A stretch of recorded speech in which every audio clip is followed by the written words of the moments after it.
Hello student, good morning. Have a day, good day. कसे आहेत? Study चाललाय जोरदार. इंग्लिशचा पण चाललाय. इंग्लिश, मॅथ, सायन्स क्वेश्चन पेपरवर भर चाललाय आपला आता. फटाफट solution, question paper solution practice करा. निम्मा अर्ध मी सोडवेल, तुम्ही पुढचं सोडवायचं. म्हणजे आवड आवड निर्माण होते. You will get pleasure to solve the difficult questions. आनंद मिळतो असे प्रकारे जर सोडवलं तर. आता या ठिकाणी तुम्हाला टाईप्स ऑफ रिॲक्शन दिलेले आहेत. You know exothermic, endothermic. आता यावेळेस या परीक्षेला तुम्हाला 25-26 मार्च बोर्डासाठी तुम्ही करून ठेवा.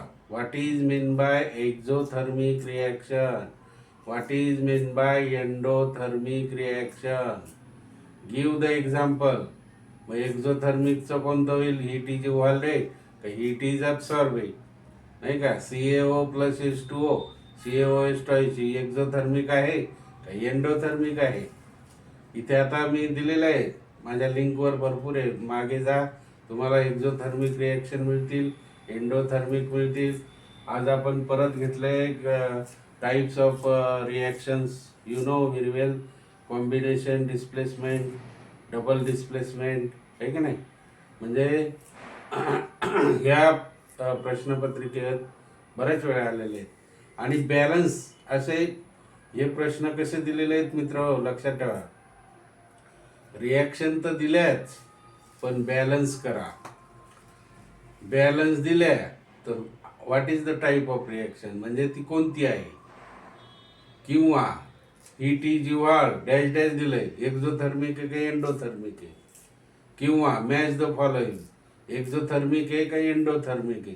असे 5 प्रकारचं ते विषय वेगवेगळा म्हणजे क्वेश्चन विचारलेले मित्र. कळलं तुम्हाला? म्हणून रिॲक्शन आपल्याला कमीत कमी माहिती पाहिजे, कोणती रिॲक्शन कॉम्बिनेशनमध्ये. आता combination reaction you know, magnesium plus O2 will give MgO, magnesium oxide. सांगितलेलं बऱ्याच वेळा ही रिॲक्शन आली आहे कॉम्बिनेशनमध्ये. दुसऱ्या पण रिॲक्शन आहेत, ती तुम्ही दुसरी घ्या, इथं कॉम्बिनेशनमध्ये दुसरी लिहा. बरोबर की नाही? म्हणजे ती रिॲक्शन आणि ही रिॲक्शन तुम्हाला लक्षात बसेल. डिकम्पोजिशन रिॲक्शन बघा. डिकम्पोजिशनमध्ये आली CaCO3, याला हीट दिली, CaCO3 ला हीट दिली. हीट दिल्यानंतर डायरेक्ट कार्बोनेटमधून कार्बन डायऑक्साईड बाहेर निघेल. म्हणजे CaCO3 हीट, कॅल्शियम ऑक्साईड वेगळा.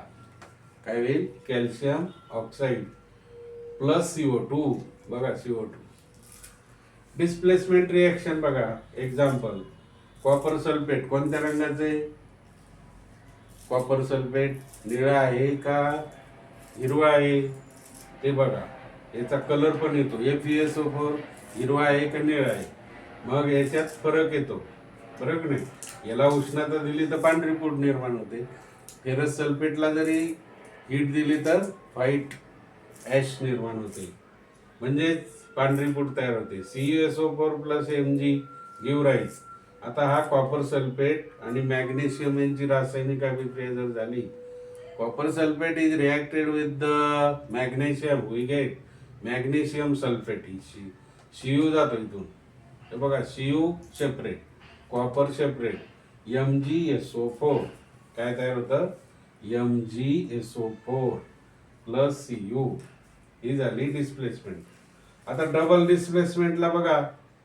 Double displacement reaction BaCl2, barium chloride plus sulphuric acid, BaCl2 plus H2SO4 give rise. कोणी पण सांगेल SO4 B कडे, नाही का? मग काय होईल? BaSO4. हे बघा, BaSO4 आणि Cl2 आणि H2 राहिलाय. मग याचा हा Cl2 आहे ना, H2 आहे. H2O होईल का? HCl होईल का? HNO3 होईल का? याच्यावरून तुम्ही लक्षात ठेवा. H2 राहिलाय, Cl राहिलाय, बॅलन्स करा. 2 H2O होईल का, 2 HCl होईल का, 2 HNO3 होईल, हे तुम्ही इथे टिंबामध्ये लिहायचे HW मध्ये. कळलं की नाही? आणि अशा प्रकारच्या डबल रिॲक्शन तुम्ही पुस्तकामधल्या पण डबल किंवा 3-3 रिॲक्शन तुमच्या नोटबुकमध्ये लिहा. माझ्या लिंकवर जा, शेअर करा, लाईक करा. You will gate many reactions. पुस्तकातल्या ती 2-2 लिहा म्हणजे तुमच्या लक्षात राहतील. हे प्रश्नपत्रिका आलेले. Okay bye, thank you.